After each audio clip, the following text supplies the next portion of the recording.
A black SUV was spinning out of control on Pacific Coast Highway in Malibu, California. The tires screamed against the wet pavement as the vehicle crossed 2 lanes, clipped the guardrail, and flipped. It rolled once, then twice. Then it crashed through the metal barrier and tumbled down the rocky embankment toward the shoreline below. The sound of metal tearing apart echoed across the empty stretch of road. Glass exploded in every direction. The SUV came to a stop upside down, wedged between 2 large rocks about 40 feet below the highway. Steam hissed from the crumpled hood. Fuel began leaking from the undercarriage, pooling on the wet rocks beneath the vehicle. Inside that destroyed SUV was Sungmin Park, 31 years old, CEO of the Park conglomerate, a multi-million-dollar Korean empire that controlled luxury real estate developments, 5-star hotel chains, and private security firms across the entire West Coast. His driver, a man named Mr. Yu who had been with the family for 15 years, was slumped over the steering wheel. He was not breathing. Sungmin was pinned behind the deployed airbag in the back seat. Blood ran from a deep gash across his right temple. His eyes were closed. His breathing was shallow and getting weaker by the second. No other cars stopped. The stretch of PCH between Malibu and Santa Monica could be empty late at night, and tonight it was. No headlights, no sirens, just the sound of the ocean below and the hissing of a vehicle that was minutes away from catching fire. Regina Cole was driving home. She was 26 years old, exhausted, and running on her 3rd cup of gas station coffee. She had just finished a double shift at a veterinary emergency clinic in Santa Monica. 14 hours on her feet, 3 emergency surgeries, 1 dog that did not make it, which she was still trying not to think about. Her scrubs had dried blood on them. Her locks were pulled up in a messy bun. Her 2016 Honda Civic, which had a dent in the passenger door and a check engine light that had been on for 4 months, rattled along the highway as she headed home to Culver City. She almost did not see the wreck. But she did. She saw the broken guardrail first. Then she saw the faint glow of the SUV's 1 remaining headlight shining up from the embankment below. She pulled over immediately. She got out of her car and looked down the slope. She could see the overturned vehicle. She could see the fuel glistening on the rocks. She could smell it from where she stood. Regina grabbed the first aid kit she always kept in her trunk. She had carried one since she was 22, ever since she watched a cyclist get hit by a car outside her apartment and could do nothing but stand there and wait for the ambulance. She swore she would never be that helpless again. She climbed down the embankment in the dark. The rocks were wet and jagged. Her scrubs tore at the knee. She slipped twice and caught herself on a patch of rough brush that cut her palms open. She kept going. When she reached the SUV, the fuel smell was overwhelming. She could hear the engine ticking, cooling, but the leak was active and getting worse. She looked through the shattered rear window and saw Sungmin. He was hanging sideways in his seatbelt, unconscious, blood covering the right side of his face. She checked the driver first. No pulse. She closed her eyes for 1 second, then moved to the rear door. It was jammed. The frame of the SUV was bent inward from the roll. She pulled the tire iron she had brought from her trunk and wedged it into the gap between the door and the frame. She pulled with everything she had. The door groaned and popped open about 2 feet, enough for her to reach inside. She cut his seatbelt with the small utility knife from her first aid kit. He was heavy, at least 6'1", solid build and completely dead weight. She grabbed him under the arms and pulled. It took her 3 attempts. Her back screamed. Her torn palms bled against his suit jacket, but she got him out. She dragged him across the gravel and wet grass, away from the vehicle. 20 feet, then 30. She did not stop until she could no longer smell the fuel. She laid him down on a patch of flat ground, tilted his head back to clear his airway, and pressed her jacket against the gash on his temple to slow the bleeding. His pulse was weak and thready under her fingers, but it was there. She talked to him even though he could not hear her. She said, "Stay with me. You are not dying out here tonight, not on my shift." Behind her, the SUV caught fire. The fuel ignited with a low whoosh, and within seconds the entire vehicle was engulfed. The heat reached her from 30 feet away. If she had been even 2 minutes slower, he would have burned alive. She stayed with him for 11 minutes. She monitored his breathing. She kept pressure on his wound. She checked his pupils with the flashlight on her phone. She did everything she knew how to do, which was a lot, because when you work in emergency veterinary medicine, you learn triage, you learn trauma response, and you learn how to stay calm when everything around you is falling apart. Then she heard the sirens, faint at first, then louder. She saw the red and blue lights flickering along the highway above. She checked his pulse one more time. It was stronger now, steadier. He was going to make it. And then Regina did something that would change the course of both of their lives. She stood up, climbed back up the embankment, got into her car and drove away. She left her jacket pressed against his wound. She left no name, no phone number, no identification of any kind. She did not wait for the paramedics. She did not wave them down. She simply left. The reason was not complicated. Regina Cole had been invisible her entire life, and she had learned to survive that way. She was a first-generation college graduate, raised by her grandmother Estelle in Inglewood after her mother walked out when Regina was 9 years old. She worked 2 jobs. She had $87,000 in student debt. She was one emergency away from financial disaster at any given moment. The last thing she needed was to be involved in a police investigation, a news cycle, or the complicated world of whoever that man in the expensive suit was. She did what she always did. She helped, and then she disappeared. What she did not know was that Sung-min Park's hand had briefly closed around her wrist while she was pressing the jacket to his head. He was not conscious, but somewhere in the space between darkness and awareness, he felt her there. He felt someone holding on to him, and that sensation would be the first thing he remembered when he woke up. Sung-min woke up 14 hours later in a private suite at Cedars-Sinai Medical Center in Los Angeles. His head was wrapped in bandages. His ribs were bruised. His right shoulder was dislocated and had been reset while he was unconscious. 3 doctors stood at the foot of his bed. His head of security, a former Korean Special Forces operative named Min-ho, stood by the door with his arms crossed. His younger sister, Hana Park, sat in the chair next to him, her eyes red from crying but her posture sharp and composed. The first thing Sung-min said when he opened his eyes was not about the crash. It was not about the pain. It was not about who had tried to kill him. He said, "Who pulled me out?" Nobody knew. The paramedics reported that when they arrived at the scene, Sung-min was lying on a patch of grass 20 feet from the burning SUV. A woman's jacket was pressed against his head wound. No one else was present. No witnesses on the highway. No 911 call from a personal phone. Someone had called from a burner or a payphone, and the recording only captured a woman's voice saying the location and the words, "Someone is hurt," before the line went dead. The jacket was dark green, plain, size small. The pockets contained a hair tie and a half-empty pack of peppermint gum. No wallet, no ID, no name. Min-ho told Sung-min they would investigate. Hana told him to focus on recovering.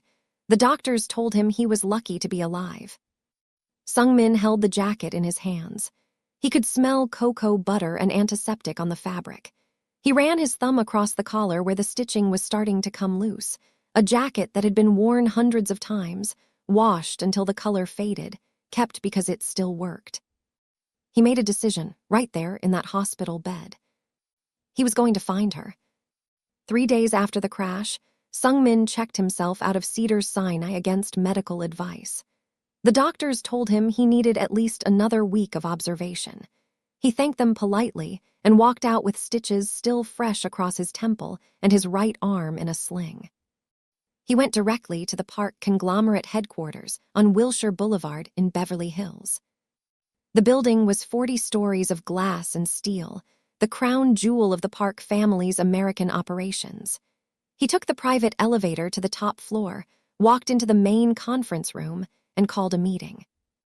But this meeting had nothing to do with business.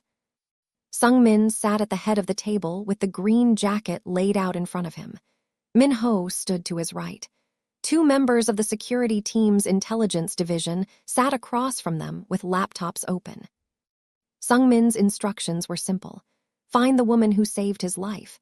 Use every resource available. Traffic cameras along Pacific Coast Highway, toll booth records, satellite imagery, gas station surveillance footage from every station within a 10-mile radius of the crash site. Check every hospital and clinic in the area for a woman matching the general description who might have come in with cuts on her hands. Min-ho, who had served with the Korean military's elite units and had spent 12 years protecting the Park family, looked at Sung-min and said, "Sir, with respect, we have more pressing matters. Someone sabotaged your vehicle. Your driver is dead. We need to find who is responsible before they try again."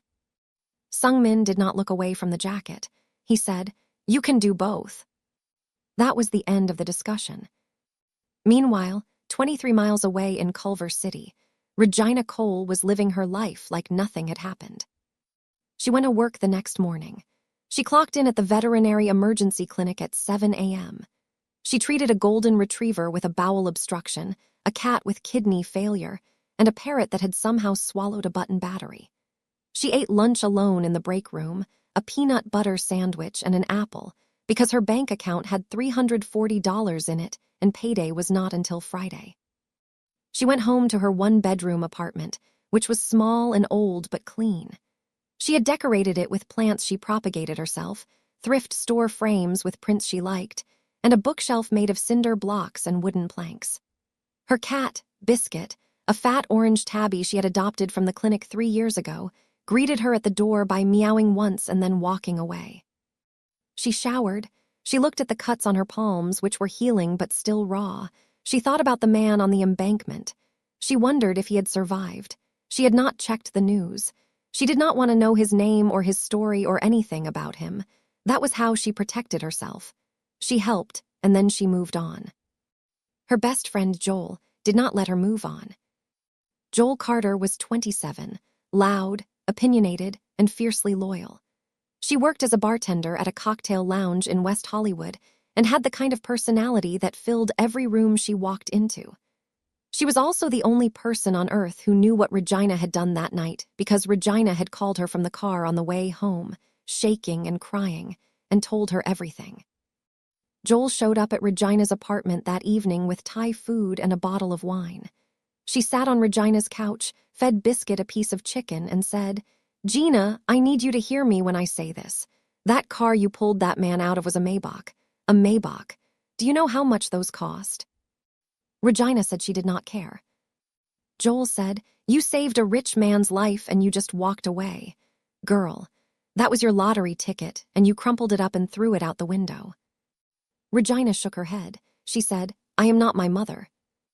That sentence carried the weight of 16 years of pain. Regina's mother, Denise, had spent her entire adult life chasing men with money. She moved from relationship to relationship, city to city, always looking for someone who could fund the lifestyle she thought she deserved. She left Regina with Estelle when Regina was 9 and never came back in any meaningful way. A phone call on birthdays, a text at Christmas, nothing real. Regina had decided when she was 15 years old that she would never, ever depend on anyone else for anything. Especially not a man, especially not a powerful one. Joel understood. She did not push further, but she said, "All I am saying is you did something incredible, and nobody even knows." Regina said, "Good." Back at the park conglomerate, Min-ho's team was making progress. They pulled traffic camera footage from 3 different angles along Pacific Coast Highway. The quality was degraded by the rain, but they found what they were looking for. A dented 2016 Honda Civic, dark-colored, pulling over on the shoulder approximately 200 yards from the crash site at the time of the incident. The car was there for roughly 14 minutes before it pulled away. They enhanced the footage. The license plate was partially obscured by rain and mud, but the tech team was able to extract a partial plate number. 4 characters out of 7. They cross-referenced it with the California DMV database. The search returned 11 possible matches. Min-ho narrowed it down based on the make, model, and color of the vehicle. 3 matches remained. 3 Honda Civics, registered to 3 different people in the greater Los Angeles area. While Min-ho hunted for the mystery woman, Hana Park was hunting for something else entirely. Hana was 27, 2 years younger than Sung-min. She had graduated from Seoul National University's law program and had spent the last 3 years working in the Park conglomerate's legal division. She was brilliant, relentless, and had no patience for anything that wasted her time. When she flew in from Seoul and saw her brother in that hospital bed, she did not cry in front of him. She cried in the hospital bathroom for 5 minutes, fixed her makeup, and came back out ready to destroy whoever had done this. She did not care about the mystery woman. She cared about the crash. She had already reviewed the preliminary report from the mechanics who examined the wreckage. The brake lines had been cut. The steering column had been tampered with. This was not an accident. Someone had tried to murder her brother. Hana started her own investigation. She pulled the internal security logs for every person who had access to Sung-min's vehicle fleet. She reviewed employee records. She checked for anyone who had recently been hired, fired, or had shown unusual behavior. And she started looking at Victor Hale. Victor Hale was 53 years old, based in San Francisco, and ran Hale Development Group, one of the largest commercial real estate firms on the West Coast. He had been competing with the Park conglomerate for years over prime development properties in Los Angeles, San Diego, and Scottsdale. The competition was fierce, but had always remained professional. Until recently. 6 months before the crash, Victor lost a $400 million bid for a waterfront property in Marina del Rey to the Park conglomerate. It was the third major deal he had lost to Sung-min in 2 years. Industry sources said he was furious. His investors were losing confidence. His company's stock was declining. Hana did not believe in coincidences. She believed in motives, and Victor Hale had one. It took Minho's team 9 days to find her. They checked the first 2 Honda Civics on the list. The first belonged to a 64-year-old retired teacher in Pasadena. The second belonged to a college student in Long Beach who had been out of the country that week. The third was registered to an address in Culver City. Minho sent a team to do a drive-by. They found the dented Honda Civic parked in the lot of a veterinary emergency clinic in Santa Monica. The dent pattern matched the traffic camera footage. The partial plate matched. They did not approach. They watched. They waited. At 6:47 p.m., a young black woman walked out of the clinic's back entrance. She was wearing scrubs. Her locks were pulled up. She had a tired expression and a messenger bag slung over one shoulder. She walked to the Honda Civic, unlocked it with a key because the remote had stopped working months ago, and drove away. Minho's team photographed her. They followed her at a distance to her apartment in Culver City. They ran her plate.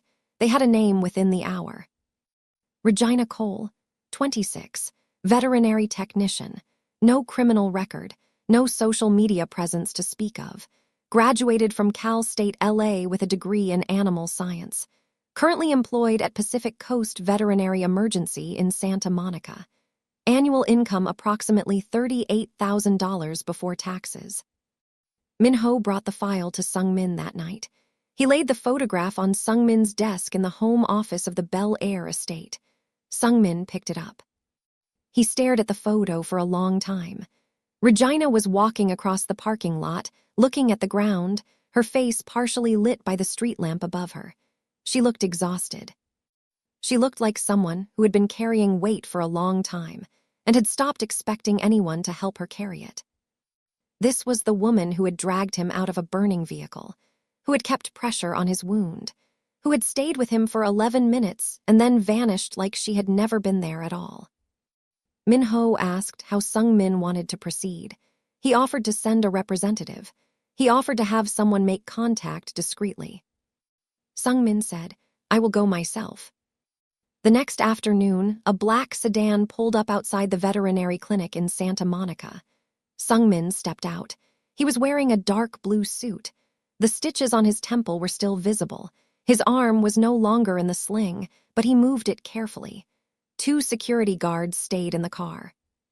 He walked into the clinic. The waiting room smelled like antiseptic and dog shampoo. A woman behind the front desk looked up and immediately straightened in her chair because Sung-min Park had the kind of presence that made people sit up without knowing why. He said he had an injured dog. He needed examined. The receptionist asked where the dog was. He did not have a dog. Before he could figure out how to handle that problem, the door behind the front desk opened and Regina walked out. She had a clipboard in one hand and a pen behind her ear. She said, "Room 2 is ready. Where is the animal?" Then she looked at him, really looked at him. She saw the stitches first. The cut across his right temple, stitched neatly but still red and raised. She saw the way he held his right shoulder, slightly stiff, slightly guarded. She saw his face, and something about it was familiar even though she had never seen him conscious before. Her stomach dropped. Sung-min looked at her. He saw the recognition move across her face. He saw her hands tighten on the clipboard. He said, "You left before I could thank you." Regina's mouth went dry. She glanced at the receptionist, who was watching with wide eyes. She looked back at Sung-min. She said, "You don't need to thank me. I'm glad you're okay." She turned to walk back behind the counter. Sung-min was not used to people walking away from him. In his world, people came to him. They waited for him. They sought his attention, his approval, his favor. This woman had saved his life, and she was walking away from him for the second time. He said, "I owe you my life. I would like to repay that." Regina stopped walking but did not turn around. She said, "I didn't do it for payment." Then she went through the door and disappeared into the back of the clinic. Sung-min stood in the waiting room for a moment. A pug in the lap of an elderly woman on the bench was staring at him. He looked at the pug. The pug looked at him. Neither of them blinked. He placed his business card on the front counter and left. That evening, Joel stopped by the clinic to bring Regina dinner. She noticed the business card sitting untouched on the counter. She picked it up, read the name, and pulled out her phone. She Googled Sung-min Park, and the results loaded in less than a second. Joel's jaw dropped. She scrolled through article after article.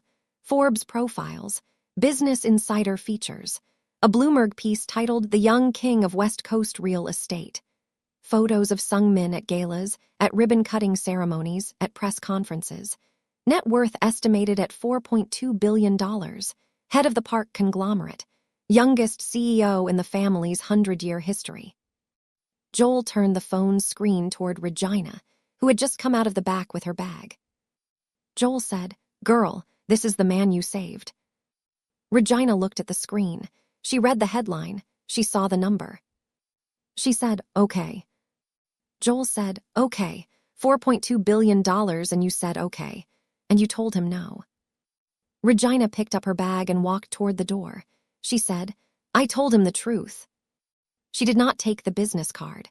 Joel took it for her, slipping it into her own purse because Joel was not the kind of person who threw away a billionaire's phone number. That night, Regina went home, fed Biscuit, and microwaved leftover rice for dinner. She sat on her couch and thought about the look on Sung-min's face when she walked away from him. He had not looked angry. He had looked confused, like she had handed him something he did not know how to hold. She went to bed at 11. She set her alarm for 6 a.m. She fell asleep within minutes because exhaustion does not negotiate. She woke up at 2 in the morning. Not because of the alarm, because of a sound. She lay still in the dark, listening. Biscuit, who usually slept at the foot of her bed, was standing in the bedroom doorway, his ears flat, his tail puffed. He was staring into the living room. Regina got up slowly. She walked into the living room and turned on the light. Nothing looked wrong at first. Then she noticed. Biscuit's food bowl had been moved from its usual spot by the kitchen wall to the center of the kitchen floor. Her mail, which she had left in a stack on the counter, was spread out, opened, every envelope. And on her kitchen table, placed neatly in the center like someone had set it there with purpose, was a photograph. Regina picked it up with shaking hands. It was a photo of her, taken from above, from the hillside that overlooked the embankment on PCH. In the photo, she was kneeling over Sung-min's body, pressing her jacket to his head. The burning SUV was visible in the background. The photo was clear, well lit by the fire, and taken with a long-range lens. Someone had been on that hillside the night of the crash. Someone had watched the whole thing. They had watched her save him. They had watched her leave. And now they were in her apartment, and they wanted her to know it. Regina did not scream. She did not cry. She grabbed a kitchen knife from the drawer, checked every room in her apartment, checked the closets, checked behind the shower curtain, and then sat down on her couch with the knife in one hand and her phone in the other. She called the police. 2 officers arrived within 20 minutes. They checked the apartment. No sign of forced entry, no fingerprints on the photograph, no disturbance to the locks or windows. One officer suggested she might have left the mail open herself and forgotten. She did not argue with him because she knew he was not going to help her. They took a report and left. Regina sat on her couch for the rest of the night. She did not sleep. Biscuit sat in her lap, and she held him against her chest like a shield. At 5 a.m., she called Joel. Joel came over immediately. When Regina showed her the photograph, Joel went silent, which was something that almost never happened. She studied the image, the angle, the clarity, the fact that whoever took it had been positioned on the hillside above the crash site, watching everything unfold. Joel said, "Gina, this is not a random break-in. Whoever took this picture was there that night. They watched you save him, and now they want you to know that they know who you are." Regina said, "This is about him, isn't it? This is about whoever tried to kill him." Joel said, "Which is exactly why you need to call him." Regina resisted for another hour. She paced her apartment. She argued with herself. She argued with Joel. She said she did not want to get pulled into someone else's world. She said she had worked too hard to build her own life, small as it was, to let it get swallowed up by someone else's problems. Joel said, "Your life is already in this, Gina. Someone was inside your home. You can be independent and dead, or you can swallow your pride and make the call." At 6:30 a.m., Regina went into Joel's purse, pulled out the business card, and dialed the number.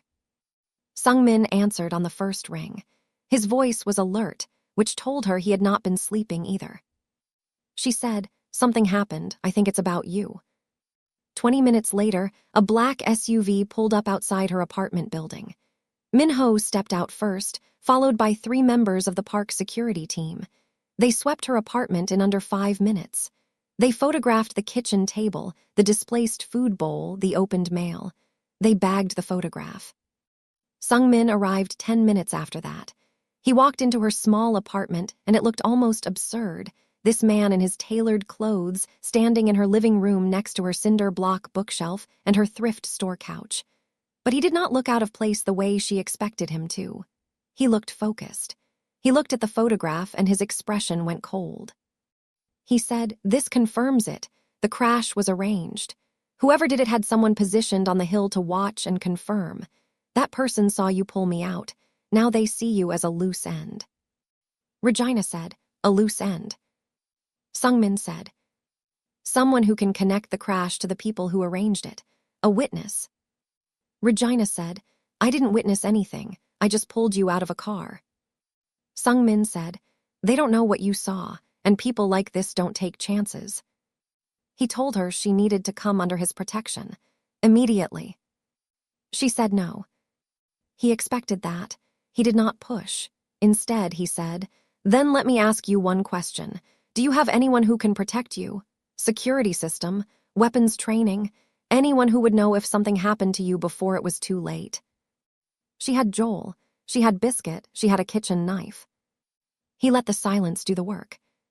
That evening, Regina packed a duffel bag with clothes, her work scrubs, her laptop, and her cat.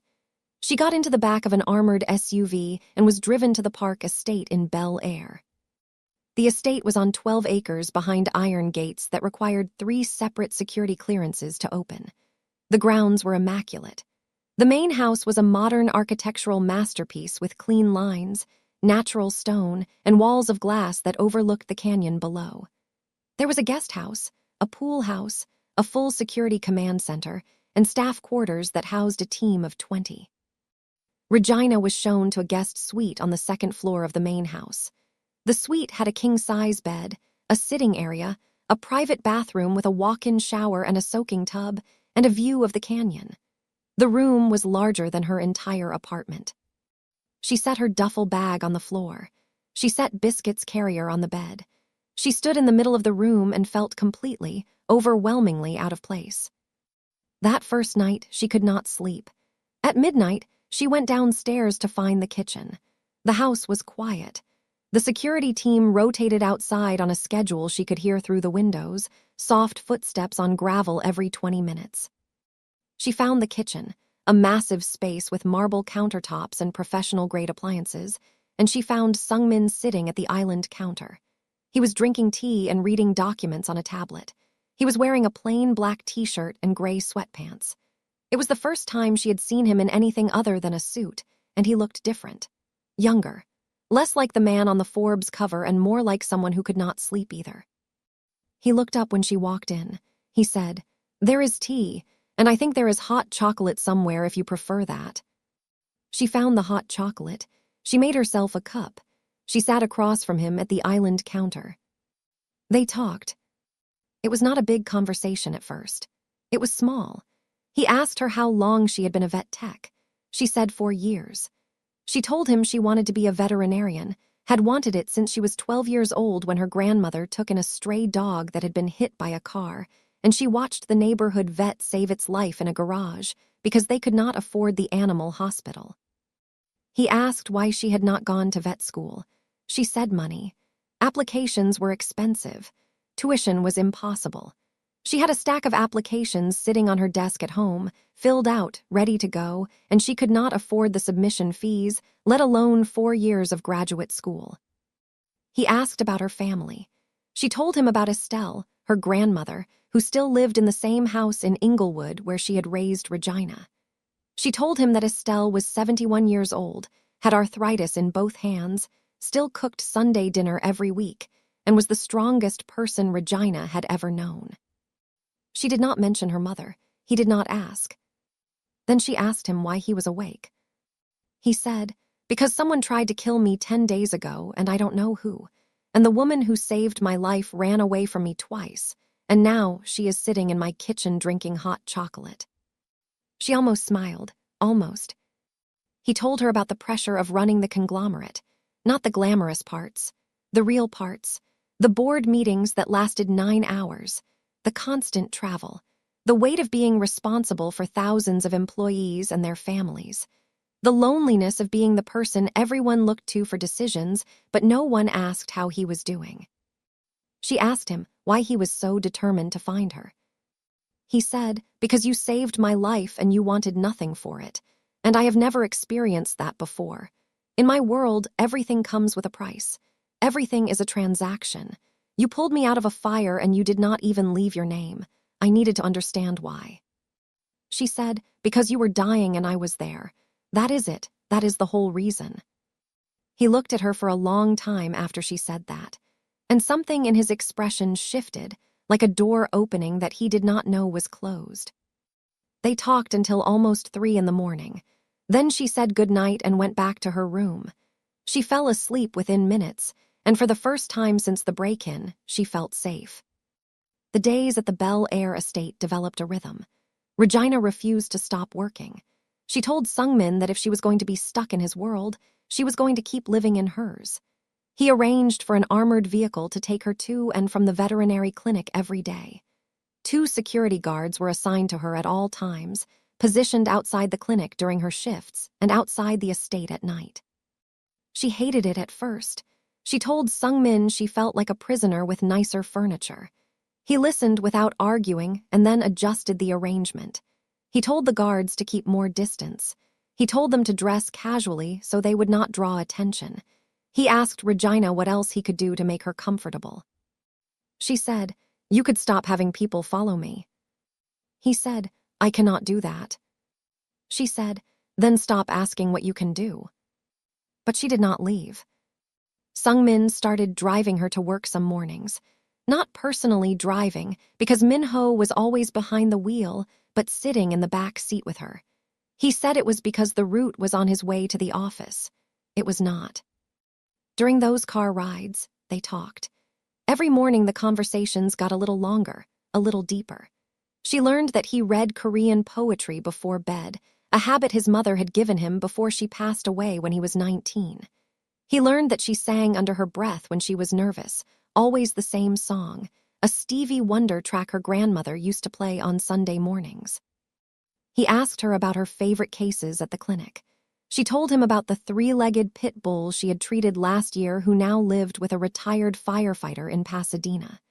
She told him about the parrot who said, "Help me," every time she took its temperature, which was hilarious until it did it in front of a client who almost called the police.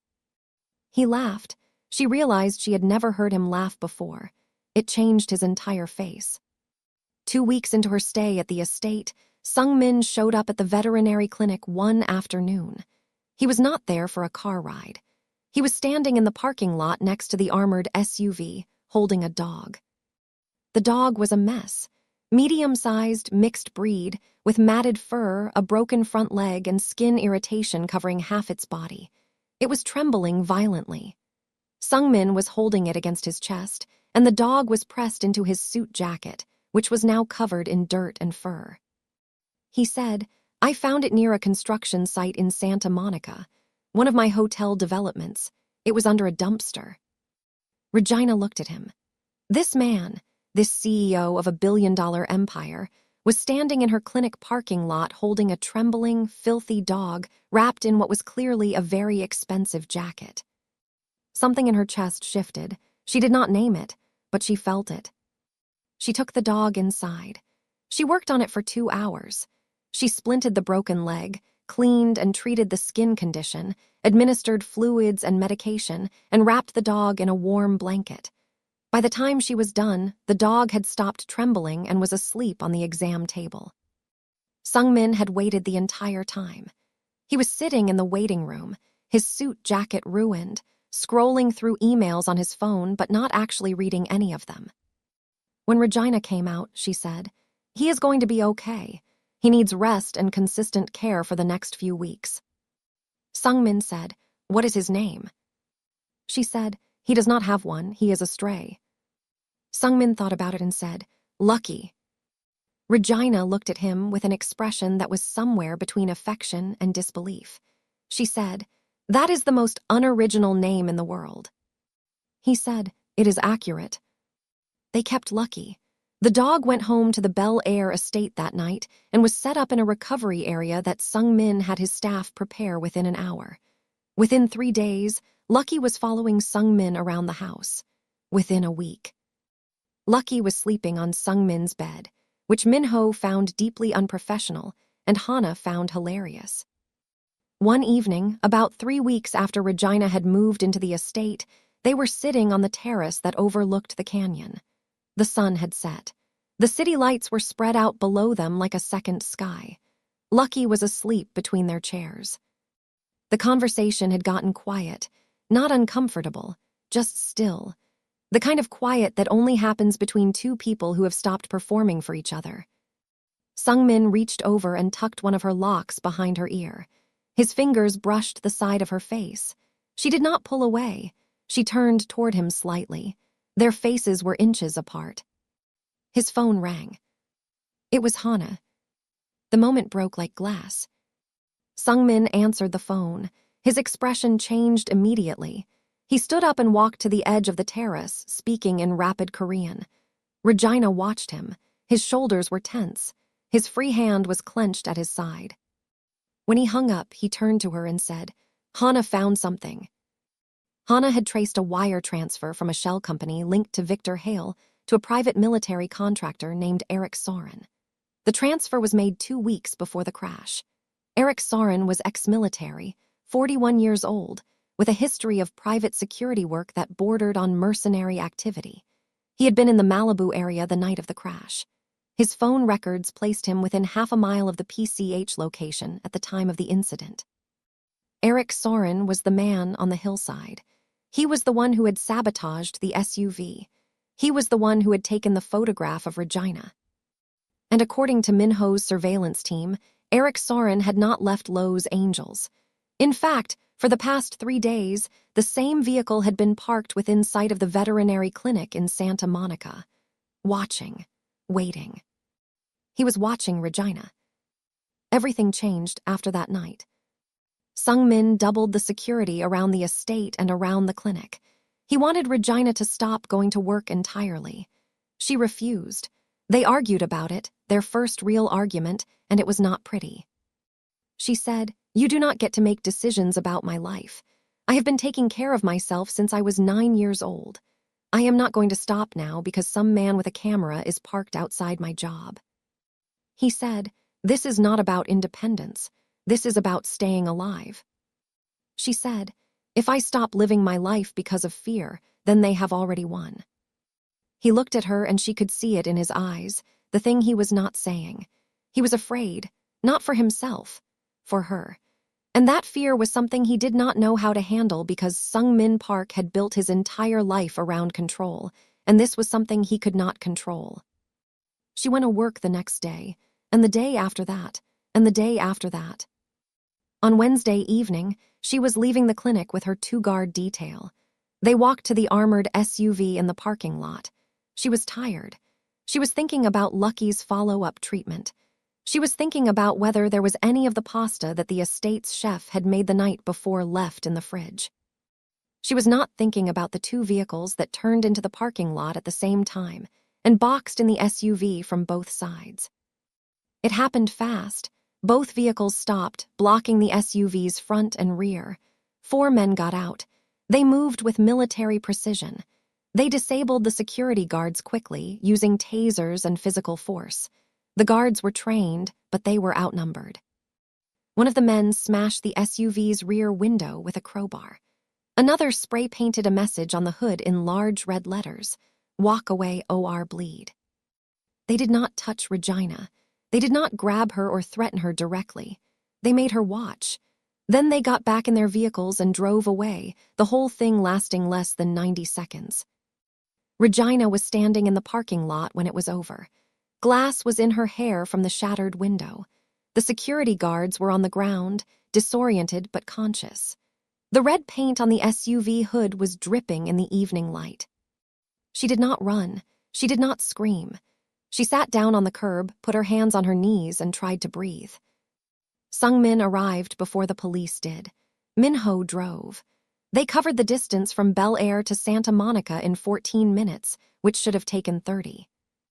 When Sung-min got out of the car and saw the SUV, saw the message, saw the glass, and then saw Regina sitting on the curb with her hands trembling, something inside him changed permanently. He did not yell. He did not make threats. He went quiet. His face became still. His eyes became flat. And everyone who worked for him knew that when Sung-min Park went quiet like that, the situation had passed the point of negotiation. He walked over to Regina and kneeled down in front of her on the curb.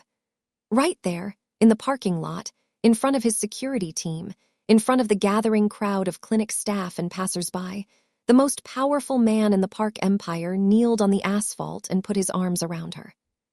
She let him. She pressed her face into his chest and she held on. She could feel his heartbeat against her cheek, steady and strong, the same heartbeat she had monitored on the side of a highway weeks ago. He held her until the shaking stopped.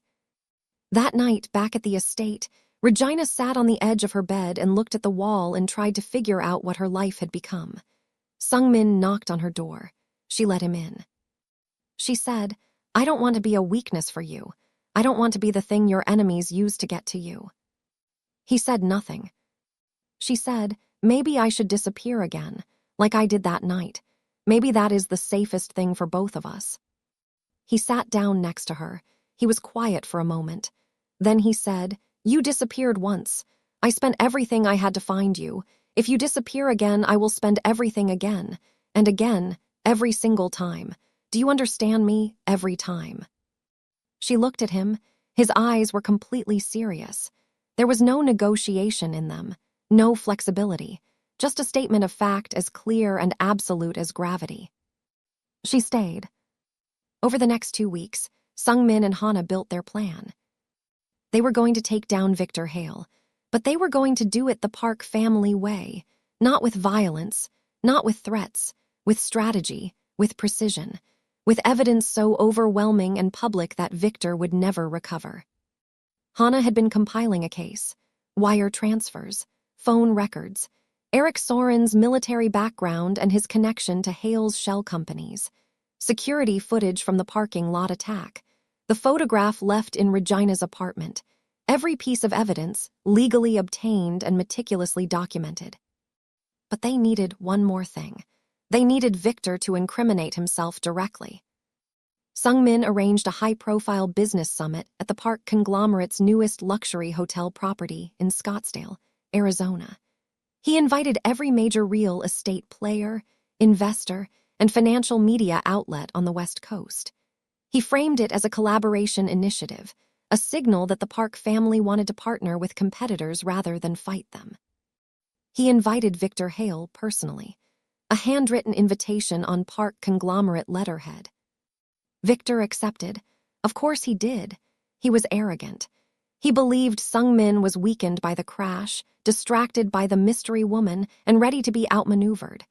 He saw the summit as an opportunity to position himself as the dominant force in West Coast real estate. He did not see the trap. The summit was held at the Park Scottsdale Resort, a $300 million property that had opened 6 months earlier. It was stunning. Desert modern architecture, floor-to-ceiling windows overlooking the Red Rock landscape, event spaces that had already hosted 2 presidential fundraisers and a royal wedding. 300 guests attended, industry leaders, investors, media, the who's who of American luxury real estate. And Regina. She did not want to be sidelined. She told Sung-min she had been part of this since the night she pulled him out of that wreck. She was not going to sit in Bel Air while the situation got resolved without her. Sung-min resisted. He wanted her safe, and safe meant far away from Victor Hale. Hana sided with Regina. She said, "She is tougher than half your security team. Let her be there." Sung-min looked at both of them and realized he was outnumbered by 2 women who were each individually more stubborn than he was. Regina attended the summit. Hana took her shopping the day before. It was the first time in Regina's life that she had tried on clothes that cost more than her monthly rent. Hana picked out a dress for her, deep emerald green, fitted, elegant without being overdone. When Hana showed it to her, Regina said, "I cannot afford this." Hana said, "It is a gift, and if you argue with me, I will buy you 5 more.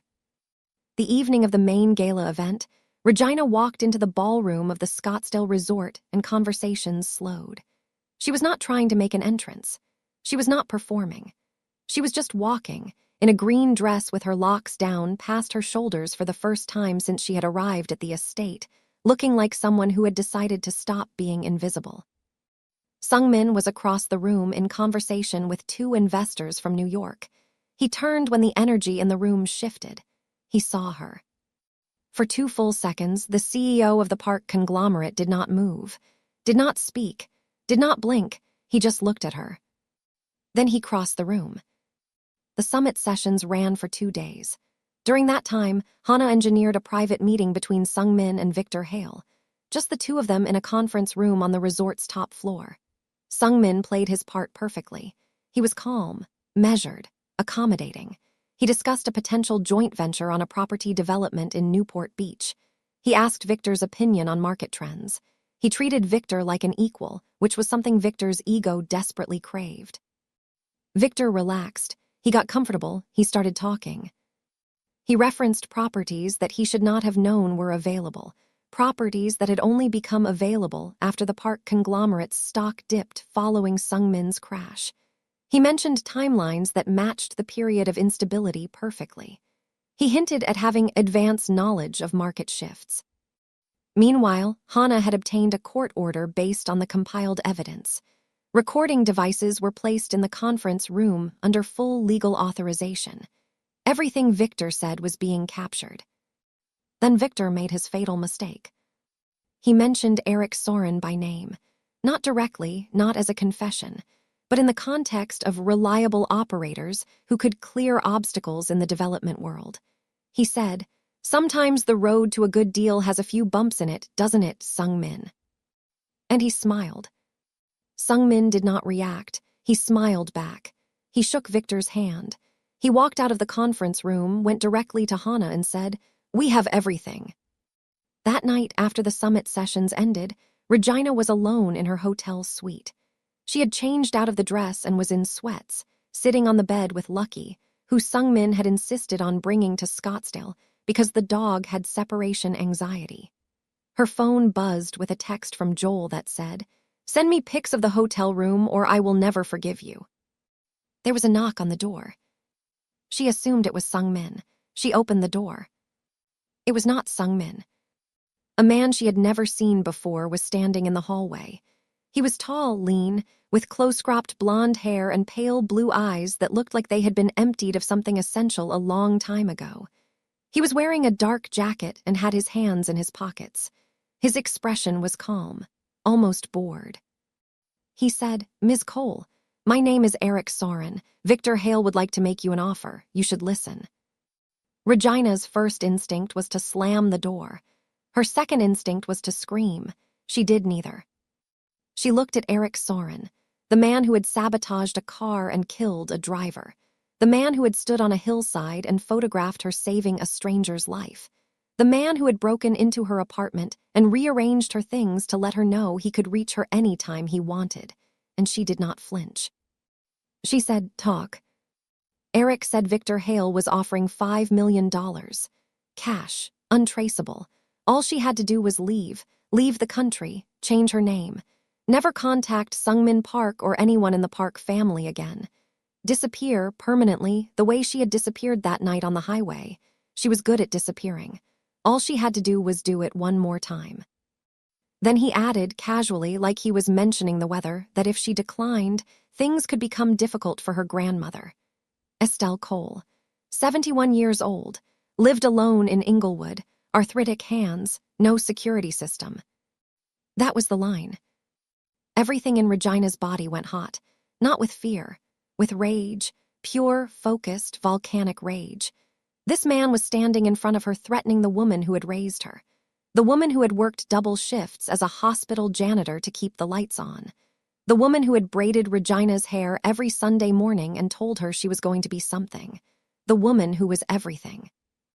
Regina said, "You can tell Victor Hale that my grandmother survived Watts. She survived raising me alone after my mother walked out. She survived losing her daughter to the streets and never once felt sorry for herself. She is not afraid of a man in a suit with too much money and not enough spine. And neither am I." She closed the door in his face, hard. Then she locked it. Then she picked up her phone and called Sungmin. He answered immediately. She told him what happened, every word. Her voice was steady. Her hands were not.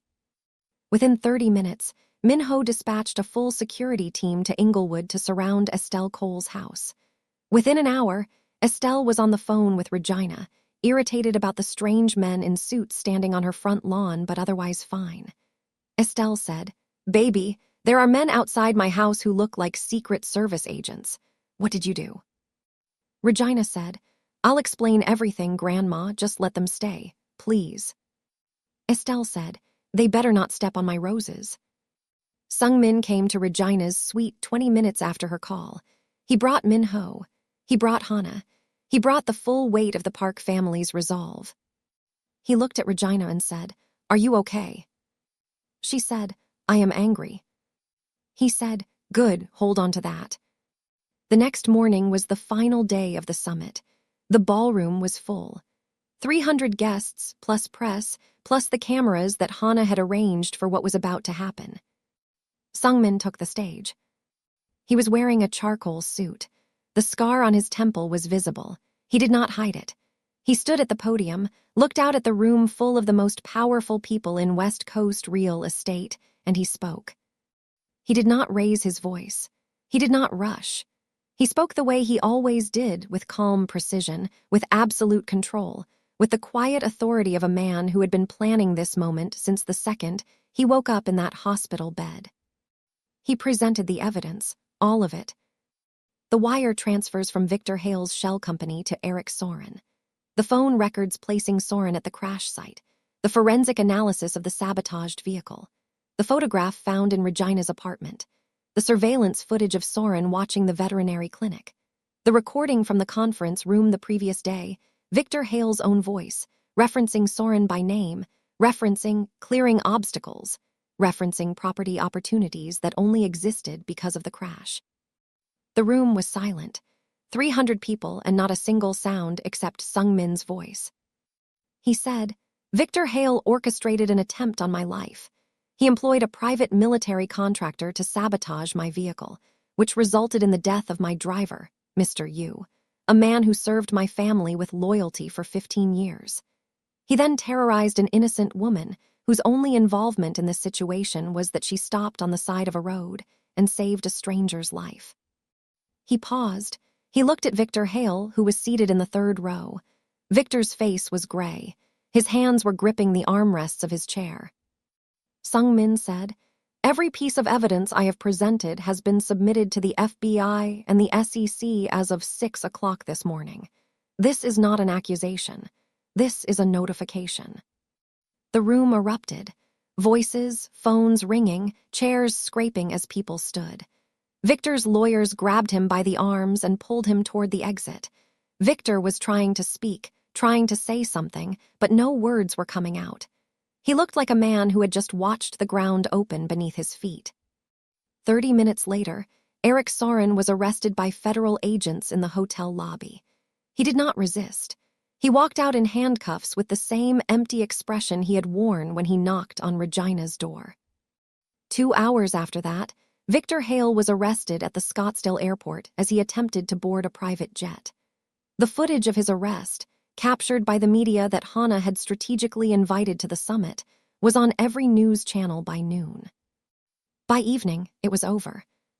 Sung-min found Regina on the rooftop terrace of the hotel. She was standing in the Arizona sun, looking out at the desert. The red rock formations glowed in the late light. The sky was enormous. She was crying, not from sadness, not from fear, from relief, weeks of tension.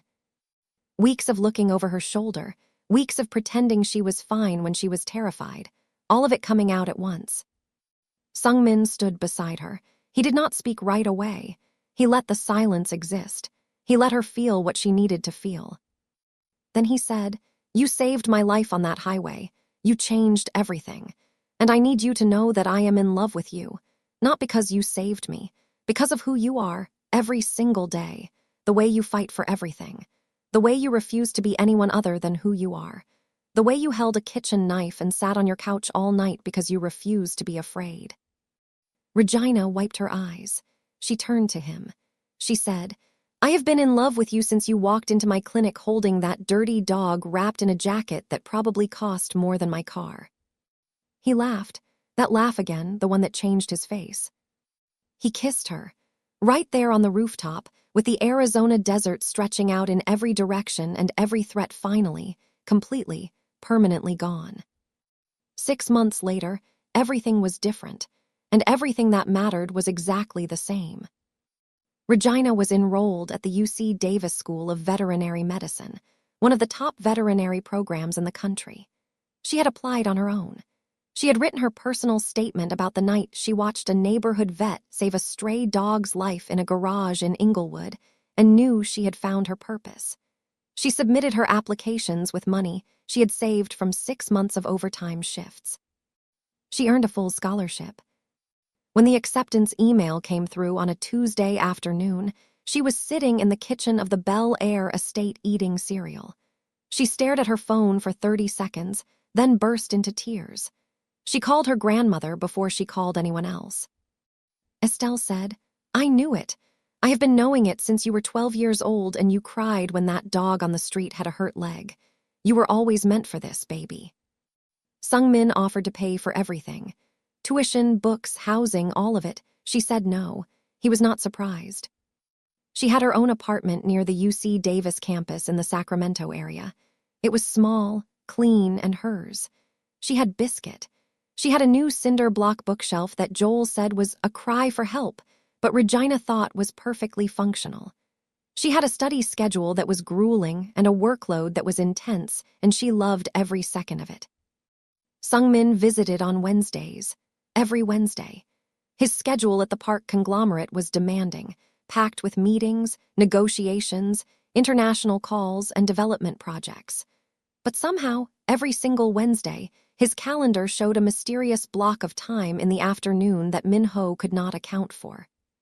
Sung-min would fly from Los Angeles to Sacramento, drive to Davis, bring her dinner from her favorite Thai restaurant, help her quiz herself on veterinary anatomy, and fall asleep on her couch with biscuit on his chest. Regina visited the Bel Air estate on weekends when she could, sometimes every weekend, sometimes every other. The estate still felt impossibly large to her, but it had started to feel less like someone else's world and more like a place that had a space for her in it. Lucky the dog was thriving. His leg had healed completely. His fur had grown back, thick and glossy. He had gained 15 pounds of healthy weight and had developed a personal vendetta against the estate's gardener, who he believed was a threat to the property based on absolutely no evidence. Lucky slept on Sung-min's bed every night, which Sung-min pretended to be inconvenienced by, but was clearly pleased about. Hana had started managing an Instagram account for Lucky. It had over 200,000 followers. The account featured pictures of Lucky in various locations around the estate with captions that Hana wrote in a voice that was clearly a more dramatic, more opinionated version of Lucky himself. Joel called it the best content on the internet. Speaking of Joel and Hana had become inseparable. Nobody expected it. Joel was loud, spontaneous, and operated entirely on vibes. Hana was precise, strategic, and operated entirely on data. They should not have gotten along. They were planning a trip to Seoul together. Joel had also started calling herself the unofficial park sister, which she announced during Sunday dinners at the estate that had become a regular occurrence. She posted stories from the estate's pool, the kitchen, the terrace, and once from Sung-min's home office, which earned her a very polite but firm request from Min-ho to never do that again. Estelle had met Sung-min 3 times. The first time was 3 weeks after the summit in Scottsdale. Sung-min flew to Los Angeles, drove to Inglewood, and stood on the porch of Estelle Cole's small blue house with flowers in his hand. Estelle opened the door, looked him up and down, and said, "Take your shoes off." He did. She led him to her kitchen table, a round wooden table with 4 chairs that did not match, and sat him down. She put a plate of peach cobbler in front of him and a glass of sweet tea. Then she sat across from him and asked him questions for 45 minutes. She asked what his intentions were with her granddaughter. She asked what his family was like. She asked if he could cook. She asked if he went to church. She asked how he treated people who could do nothing for him. She asked what he would do if Regina decided she did not want his lifestyle. He answered every question with yes ma'am and no ma'am. He ate 2 servings of peach cobbler. He washed his own plate. When he left, Estelle stood on the porch and watched the armored SUV pull away. She called Regina and said, "That boy has manners. He can come back." The second time, Sung-min brought Lucky. Estelle was skeptical about dogs in her house. By the end of the visit, Lucky was asleep at her feet and she was sneaking him pieces of ham from her plate. The third time was Christmas. Sung-min, Hana, Joel, and Regina came to Estelle's house for Christmas dinner. The dining room was small. The table was crowded. The food was extraordinary because Estelle Cole had been cooking for 50 years and she did not believe in mediocre meals. Sung-min sat at the table in a sweater that Estelle had given him as an early Christmas gift, a knitted sweater in dark green that she had made herself despite the arthritis in her hands, and he wore it like it was the most valuable thing he owned. Because to him, it was. After dinner, while Joel and Hana argued about something in the living room and Estelle nodded off in her recliner, Sung-min and Regina stepped outside onto the porch. It was cool. The Inglewood street was quiet. Christmas lights from the neighbors flickered in red and gold. Sung-min took a small box from his jacket pocket. Regina's heart stopped. But it was not a ring. Not yet. He knew her well enough to know that she would say yes only when she was ready, and she was not ready yet. She had a degree to finish. She had a career to build. She had a life to live on her own terms first. Inside the box was a key to the Bel Air estate. He said, "This is not me asking you to move in. This is me telling you that wherever you are, whatever you are doing, there is always a door open for you. always. She held the key in her hand. She looked at him. She said, "You know I am going to make you wait." He said, "I know." She said, "I might make you wait a long time." He said, "I will be here." She kissed him. On the porch of her grandmother's house in Inglewood, with the Christmas lights reflecting in the windows and the sound of Joel and Hannah laughing inside, she kissed him and it felt like coming home. Months later, on a Saturday in early spring, Sungmin and Regina drove up Pacific Coast Highway. It was a clear day. The ocean was blue and flat and endless on one side. The California hills rose on the other. Lucky was in the back seat with his head out the window, ears flapping. They passed the spot. The guardrail had been repaired, but if you looked closely, you could see where the metal was newer, shinier than the sections on either side.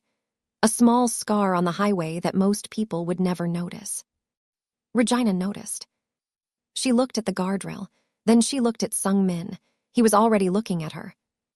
She said, "I almost didn't stop that night." He said, "But you did." She said, "Yeah, I did." He reached over and took her hand. She held on. They kept driving. The Pacific Ocean stretched out beside them, bright and open. The road curved ahead, winding along the coast toward whatever was coming next. Two people who were never supposed to meet, who came from different worlds, who found each other on the worst night of one man's life and the bravest night of one woman's, driving forward together. She had saved his life on the side of a dark highway and disappeared before he could see her face. He had turned his entire world upside down to find her. And when he did, he discovered that the woman who pulled him from the fire was the same one who could finally make him feel safe. Sometimes the person who saves you is not the one you expected. Sometimes they show up in scrubs with blood on their hands and a dented car with a check engine light. Sometimes they pull you from the wreckage and then vanish into the night, not because they do not care, but because they have spent their whole life believing they are not the kind of person anyone searches for. And sometimes, someone searches for them anyway. If this story hit different for you, drop a heart in the comments. And tell me, what was your favorite part? Was it the moment he found her at the clinic? Was it Estelle making him eat peach cobbler? Was it Regina closing the door in Eric Soren's face? Let me know. And if you watched all the way to this point and you are still not subscribed to this channel, I genuinely do not know what to tell you. You watched the whole thing. You are clearly invested. Just hit that subscribe button. I will see you in the next one.